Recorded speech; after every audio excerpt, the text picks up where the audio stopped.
इयत्ता 8वी, विषय विज्ञान, धडा 13वा, रासायनिक बदल व रासायनिक बंध. प्रस्तावना. मुलांनो, एखादा पदार्थ बदलतोय हे आपल्याला लगेच लक्षात येते. उदाहरणार्थ दुधाचे दही होणे, पाण्याचे बर्फात रूपांतर होणे, असे अनेक पदार्थांमध्ये बदल होत असतात. हे बदल होण्यासाठी काही पदार्थांमध्ये विशिष्ट पद्धतींचा वापर करावा लागतो, तर काही पदार्थांमध्ये निसर्गतःच बदल होतो. थोडे आठवा. बरं, मला सांगा की अशा या बदलांचे वर्गीकरण कोणकोणत्या पद्धतींनुसार केले जाते? भौतिक बदल व रासायनिक बदल. बरोबर. भौतिक बदल व रासायनिक बदल या बदलांच्या पद्धती आहेत. मग भौतिक बदल व रासायनिक बदल यांमध्ये काय फरक आहे? भौतिक बदलामध्ये मूळ पदार्थांचे संघटन बदलत नाही आणि नवीन पदार्थ तयार होत नाहीत, तर रासायनिक बदलामध्ये मूळ पदार्थांचे संघटन बदलते आणि नवीन गुणधर्माचा पदार्थ तयार होतो. छान. आता पुढे काही पदार्थ दिलेत, त्या पदार्थांच्या बदलांचे भौतिक बदल व रासायनिक बदल असे वर्गीकरण करा. बदल: कैरीचा आंबा होणे, बर्फ वितळणे, पाणी उकळणे, पाण्यात मीठ विरघळणे, हिरवं केळं पिवळं होणे, फळ पिकल्यावर सुगंध येणे, बटाटा चिरल्यावर काळा पडणे, फुगलेला फुगा फट्ट दिशी फुटणे, फटाका पेटल्यावर आवाज होणे, खाद्यपदार्थ खराब झाल्यावर आंबूस वास येणे. भौतिक बदल: बर्फ वितळणे, पाणी उकळणे, पाण्यात मीठ विरघळणे. रासायनिक बदल: कैरीचा आंबा होणे, हिरवं केळं पिवळं होणे, बटाटा चिरल्यावर काळा पडणे, फुगलेला फुगा फट्ट दिशी फुटणे, फटाका पेटल्यावर आवाज होणे, खाद्यपदार्थ खराब झाल्यावर आंबूस वास येणे. अगदी बरोबर. कोणत्याही पदार्थांमध्ये रासायनिक बदल घडून येताना मूळ पदार्थांचे संघटन बदलते व त्यापासून वेगळे संघटन झालेला नवीन पदार्थ तयार होतो. करून पहा. मुलांनो, आता आपण एखादा बदल हा रासायनिक बदल कसा आहे आणि रासायनिक बदल घडताना पदार्थाची चव कशी बदलते हे पाहण्यासाठी एक कृती करूया. सर्वप्रथम एका स्वच्छ काचपत्रात लिंबू पिळून त्याचा रस घ्या. एका चमच्यामध्ये 2 थेंब लिंबू रस घेऊन त्यांची चव घ्या. आता त्या लिंबू रसात चिमूटभर खाण्याचा सोडा टाका. हा सोडा टाकल्यानंतर तुम्हाला काय दिसते? सोड्याच्या कणांच्या भोवती बुडबुडे दिसतायत. अगदी बरोबर. कणांभोवती बुडबुडे तयार होतात व पात्राजवळ कान नेले की त्यामधून आवाज ऐकू येतो. आता तुम्ही या काचपत्रातील द्रावणाची चव घ्या. म्हणजेच यावरून तुम्हाला लक्षात येईल की सुरुवातीला लिंबाच्या रसाची चव आंबट होती आणि सोडा टाकल्यानंतर त्याची चव बदललीय. ही कृती केल्यानंतर आपल्याला असं लक्षात येतं की बुडबुड्यांच्या रूपात वायू मुक्त होतो आणि हलकासा आवाज ऐकू येतो. तसेच सोड्याचे कण नाहीसे होऊन त्यांची आंबट चव कमी होते किंवा नाहीशी होते आणि त्यातून नवीन चव असलेला पदार्थ तयार होतो. यावरून आपण असं म्हणू शकतो की मूळ पदार्थांची चव बदलते म्हणजे त्याचे संघटन वेगळे होते. याचा अर्थ असा की मूळ पदार्थाचे संघटन बदलले आणि नवीन पदार्थाचे वेगळे संघटन तयार झाले म्हणजे लिंबाच्या रसात सोडा मिसळला की होणारा बदल हा रासायनिक बदल आहे. आता ही आकृती पहा. या आकृतीमध्ये सफरचंद व ब्रेड या पदार्थांत बदल झालेला दिसतो. तसेच खिळ्यांचा आणि केळ्यांचाही रंग बदललेला दिसतो. तसेच आगपेटीची काडी जाळल्यानंतर त्या गुलाचे आगीत रूपांतर होते आणि शेवटच्या चित्रात द्रावणातून वायू बुडबुड्यांच्या रूपात बाहेर पडताना दिसतो. म्हणजेच रासायनिक बदल होताना काही निरीक्षणे आपल्याला जाणवतात व त्यावरून रासायनिक बदल झाल्याचे ओळखता येते. रासायनिक बदल व शाब्दिक समीकरण. रासायनिक बदल होत असताना पदार्थाचे मूळचे रासायनिक संघटन बदलते व नवीन पदार्थाचे वेगळे संघटन तयार होते. रासायनिक संघटन होत असताना नेमके काय बदल होतात हे माहीत असले की या बदलांची रासायनिक अभिक्रिया लिहिता येते. ही रासायनिक अभिक्रिया लिहिताना मूळच्या द्रव्यातील रासायनिक पदार्थाचे नाव व रासायनिक सूत्र तसेच तयार झालेल्या नवीन पदार्थाचे नाव व रासायनिक सूत्र यांचा उपयोग केला जातो. उदाहरणार्थ, लिंबाच्या रसात सोडा टाकला की लिंबाच्या रसाचे रूपांतर सायट्रिक आम्लात होते आणि कार्बन डायऑक्साईड हा वायू तयार होतो. या बदलासाठी आपण शाब्दिक समीकरण पुढील प्रमाणे लिहू शकतो. सायट्रिक आम्ल अधिक सोडियम बायकार्बोनेट अभिक्रिया कार्बन डायऑक्साईड अधिक सोडियम सायट्रेट. म्हणजेच आम्ल अधिक आम्लारी अभिक्रिया कार्बन डायऑक्साईड अधिक क्षार. ही उदासीनीकरण अभिक्रिया आहे. मुलांनो, एखादी रासायनिक अभिक्रिया लिहिताना सर्वप्रथम पदार्थांची नावे वापरून शाब्दिक समीकरण लिहावी. हे समीकरण लिहिताना प्रत्येक नावाऐवजी त्या पदार्थाचे रासायनिक सूत्र लिहिले की रासायनिक समीकरण तयार होते. तर रासायनिक अभिक्रिया लिहिताना मूळ पदार्थ हे डाव्या बाजूला तर त्या मूळ पदार्थांपासून तयार झालेले नवीन पदार्थ उजव्या बाजूला लिहितात आणि त्यामध्ये बाण दाखवला जातो. या बाणाचे टोक हे तयार झालेल्या पदार्थांकडे दाखवले जाते व बाणाच्या डाव्या बाजूला असणारे पदार्थ हे अभिक्रियेमध्ये भाग घेणारे असतात. त्या पदार्थांना अभिक्रियाकारक किंवा अभिकारक असं म्हणतात.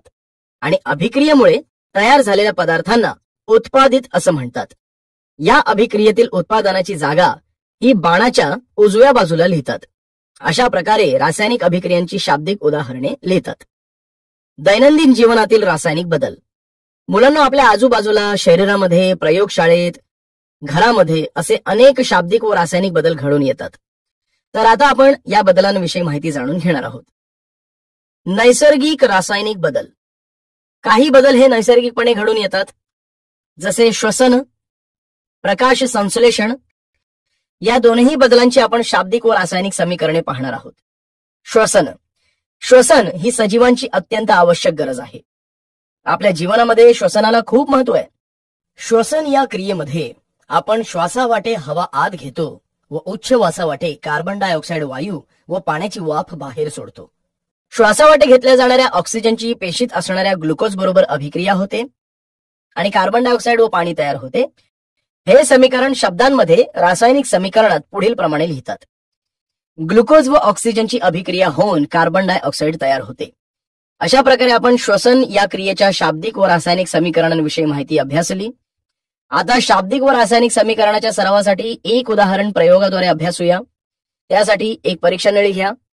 त्यामध्ये कॅल्शियम हायड्रॉक्साईडचे द्रावण घ्या. या द्रावणाला फुंक नळीने फुंकत राहा. आता मला सांगा, रंगहीन असलेल्या चुन्याच्या निवळीमध्ये काय बदल दिसला? सर, ही चुन्याची निवळी दुधाळ रंगाची दिसतीये. अगदी बरोबर. आणखी काही वेळानंतर हा पांढरा अद्रावणीय स्थायू परीक्षा नळीच्या तळाशी जाऊन बसतो. हा अद्रावणीय स्थायू म्हणजेच कॅल्शियम कार्बोनेटचा अवक्षेप आहे. या ठिकाणी चुन्याची निवळी दुधाळ झाली म्हणजेच फुंक नळीने फुंकल्यामुळे या द्रावणात मिसळलेला वायू हा कार्बन डायऑक्साईड होता हे समजते. हे उदाहरण पुढील प्रमाणे लिहितात. कार्बन डायऑक्साईड व कॅल्शियम हायड्रॉक्साईडची अभिक्रिया होऊन कॅल्शियम कार्बोनेट व पाणी तयार होते. अशा प्रकारे आपण श्वसनाविषयी नैसर्गिक रासायनिक बदल कसा होतो ते अभ्यासले. प्रकाश संश्लेषण. मुलांनो, हिरव्या वनस्पती या सूर्यप्रकाशाच्या सहाय्याने प्रकाश संश्लेषण करत असतात. या नैसर्गिक रासायनिक बदलासाठी खालील प्रमाणे शाब्दिक व रासायनिक समीकरण लिहू शकतो. शाब्दिक समीकरण. कार्बन डायऑक्साईड अधिक पाणी, सूर्यप्रकाश हरितद्रव्ये, ग्लुकोज अधिक ऑक्सिजन. रासायनिक समीकरण. CO2 अधिक H2O, सूर्यप्रकाश हरितद्रव्ये, C6H12O6 अधिक O2.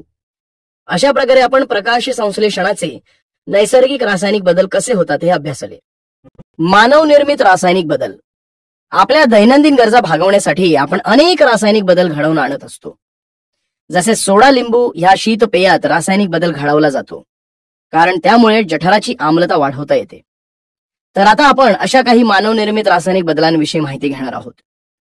इंधनाचे ज्वलन. आपल्याला अनेक दैनंदिन कार्यासाठी इंधनाची गरज भासते.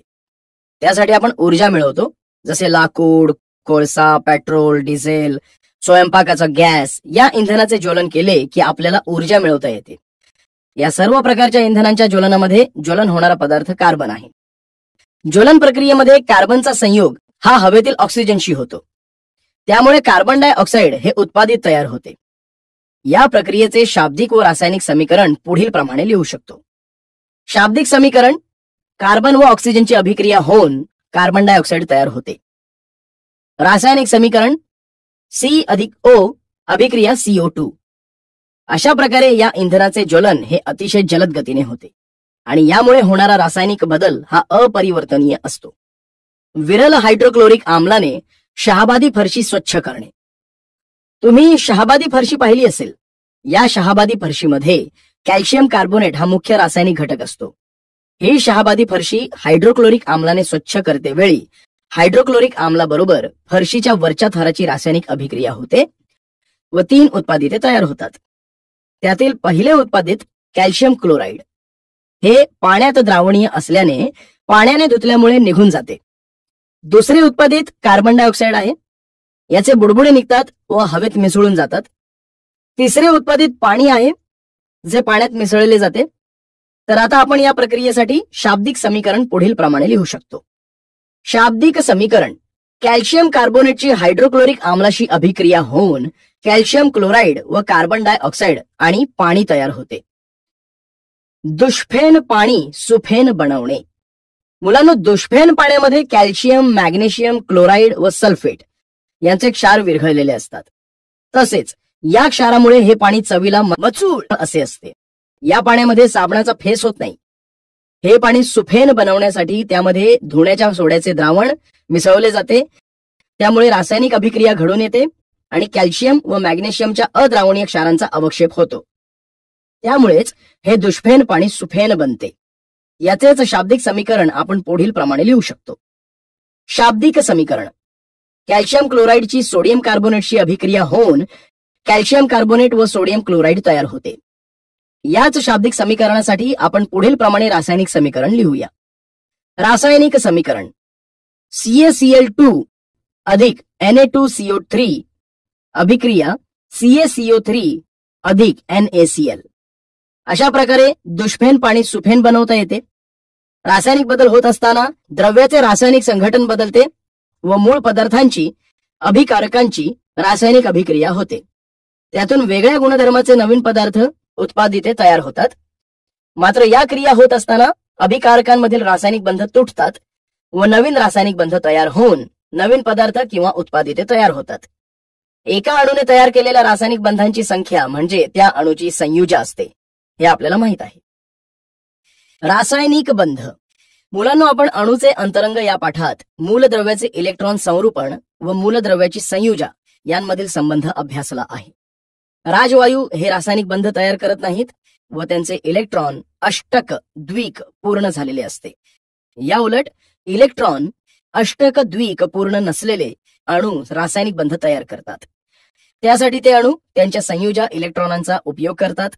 संयुजेच्या संख्येइतके रासायनिक बंध तयार केल्यानंतर अणूला इलेक्ट्रॉन अष्टकाचे द्विकांचे संरूपण प्राप्त होत असते. इलेक्ट्रॉन अष्टक द्विक पूर्ण करण्याच्या दोन पद्धती आहेत. तर आता आपण या पद्धतींविषयी माहिती अभ्यासणार आहोत. आयनिक बंध. आयनिक बंध पद्धती समजण्यासाठी आपण सर्वप्रथम सोडियम व क्लोरीन या मूलद्रव्यांच्या अणूपासून सोडियम क्लोराईड हे संयुग कसे तयार होते ते अभ्यासूया. सर्वप्रथम आपण यांचे इलेक्ट्रॉन संरूपण पाहू. Sodium 281, chlorine 287. सोडियमच्या संयुजा कवचात एक इलेक्ट्रॉन आहे, त्यामुळे त्याची संयुजा 1 आहे. क्लोरीनच्या संयुजा कवचात 7 इलेक्ट्रॉन आहेत, म्हणजेच अष्टक स्थिती पूर्ण करण्यासाठी क्लोरीनला 1 संयुजा कमी आहे, म्हणून क्लोरीनची संयुजा सुद्धा 1 आहे. सोडियमचा अणू हा त्याच्या M या कवचातील एकमेव संयुजा इलेक्ट्रॉन गमावतो, तेव्हा त्याचे उपांत्य कवच L हे बाह्यतम कवच होत असते. त्यामध्ये 8 इलेक्ट्रॉन आहेत, त्यामुळे सोडियमला इलेक्ट्रॉन अष्टक स्थिती प्राप्त होते. परंतु आता इलेक्ट्रॉनची संख्या ही 10 झाली आहे. त्यामुळे सोडियमच्या केंद्रकावरील धन 11 या धनप्रभाराचे संतुलन होत नाही व धन 1 इतका धनप्रभार असलेला सोडियम हा धन आयन तयार होतो. या उलट क्लोरीनच्या संयुजा कवचात अष्टक स्थितीपेक्षा 1 इलेक्ट्रॉन कमी आहे, त्यामुळे बाहेरून अष्टक पूर्ण होते. परंतु उदासीन क्लोरीन अणूवर एका इलेक्ट्रॉनची भर पडते, त्यामुळे प्रभार संतुलन बिघडते. केवळ ऋण 1 इतका ऋणप्रभार असलेला क्लोरीन हा ऋण आयन तयार होतो. सोडियम व क्लोरीन ही मूलद्रव्ये जेव्हा संयोग पावतात तेव्हा सोडियमचा अणू हा त्यांच्या संयुजा इलेक्ट्रॉन क्लोरीनच्या अणूला देतो आणि सोडियम हे धन आयन व क्लोरीन हे ऋण आयन तयार होतात. या विजातीय प्रभारामध्ये स्थितिक विद्युत आकर्षण बल असते, त्यामुळे हे विरुद्ध प्रभारी आयन एकमेकांकडे खेचले जातात आणि त्यांच्यात रासायनिक बंध तयार होतो. यावरून आपण असे म्हणू शकतो की परस्पर विरुद्ध प्रभार असलेल्या धन आयन व ऋण आयन यांच्यामधील स्थितिक विद्युत आकर्षण बलामुळे तयार होणाऱ्या रासायनिक बंधाला आयनिक बंध किंवा विद्युत संयुज बंध म्हणतात आणि 1 किंवा त्यापेक्षा जास्त आयनिक बंधामुळे तयार होणाऱ्या संयुगाला आयनिक संयुग असं म्हणतात. आता ही बाजूची आकृती पहा. या आकृतीत आपल्याला सोडियम व क्लोरीन या मूलद्रव्यांपासून सोडियम क्लोराईड या आयनिक संयुगांची निर्मिती इलेक्ट्रॉन संरूपणासहित लक्षात येते. आता ही आकृती पहा. या आकृतीमध्ये आपल्याला मॅग्नेशियम क्लोराईड या आयनिक संयुगांची निर्मिती मॅग्नेशियम व क्लोरीन या मूलद्रव्यांपासून कशी होते हे दिसून येते. अशा प्रकारे आपण आयनिक बंध पद्धतीविषयी माहिती अभ्यासली. सहसंयुज बंध. मुलांनो, इलेक्ट्रॉन अष्टक द्विक पूर्ण करण्याची दुसरी पद्धत म्हणजे सहसंयुज बंध होय. तर आता आपण सहसंयुज बंध पद्धतीविषयी माहिती जाणून घेऊया. जेव्हा सारखे गुणधर्म असलेल्या दोन मूलद्रव्यांच्या अणूंचा एकमेकांबरोबर संयोग होतो तेव्हा जो रासायनिक बंध तयार होतो त्यालाच सहसंयुज बंध असं म्हणतात.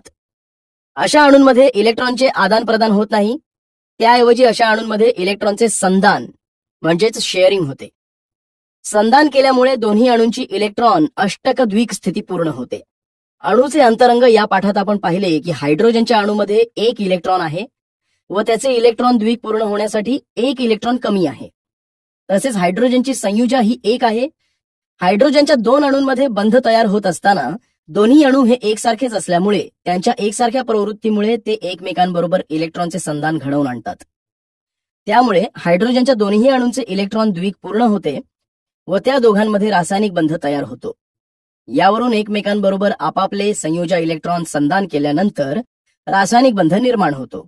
यालाच सहसंयुज बंध असं म्हणतात. म्हणजेच दोन सहसंयुजा इलेक्ट्रॉनच्या संधानाने एक सहसंयुज बंध तयार होतो. आता ही आकृती पहा. या आकृतीमध्ये आपल्याला हायड्रोजनच्या दोन अणूंपासून हायड्रोजन H2 या रेणूची निर्मिती इलेक्ट्रॉन संरूपणाच्या आधारे लक्षात येते. आता आपण पाणी या सहसंयुज संयुगाच्या रेणूची निर्मिती हायड्रोजन व ऑक्सिजन या अणूंपासून कशी होते ते पाहूया. त्यासाठी ही आकृती पहा. या आकृतीत दाखवल्याप्रमाणे ऑक्सिजनच्या अणूंच्या संयुजा कवचामध्ये 6 इलेक्ट्रॉन आहेत. म्हणजेच ऑक्सिजनमध्ये इलेक्ट्रॉन अष्टकापेक्षा 2 इलेक्ट्रॉन कमी आहेत, म्हणून ऑक्सिजनची संयुजा 2 आहे. पाण्याच्या रेणूमध्ये ऑक्सिजन अणू 2 सहसंयुज बंध करून आपले इलेक्ट्रॉन अष्टक पूर्ण करतो. या प्रक्रियेमध्ये ऑक्सिजनचा एक अणू हे 2 सहसंयुज बंध 2 हायड्रोजनच्या अणूंबरोबर प्रत्येकी 1 याप्रमाणे करतो. हे होत असताना दोनही हायड्रोजन अणूचे इलेक्ट्रॉन द्विक स्वतंत्रपणे पूर्ण होत असते. अशा प्रकारे आपण दैनंदिन जीवनातील नैसर्गिक तसेच मानवनिर्मित बंधाविषयी माहिती या पाठात अभ्यासली आहे.